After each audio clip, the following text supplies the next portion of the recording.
Сиси приезжал в Казахстан, удостоился аудиенции у главы государства, и буквально через год мы уже видим невероятное развитие как законодательства, так и конкретных инструментов по развитию криптоиндустрии. Я очень надеюсь, что Казахстан будет продолжать оставаться лидером в этой сфере. Пожалуйста. Thank you so much for inviting me. I'm excited to be here because dialogues and collaborations like this are critical to what we want to achieve at Binance. I would like to share a little bit about our vision in Binance and how Kazakhstan is important in shaping our journey.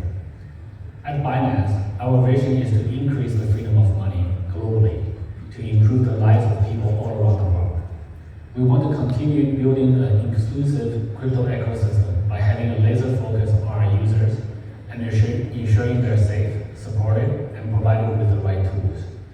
That's why we built a suite of world-class products and services ranging from P2P trading, fiat on and off ramps, staking, earn, etc. Providing core infrastructure services that will build the larger crypto ecosystem is key to our strategy. Simply put, we are building the roads so that other people can build the buildings.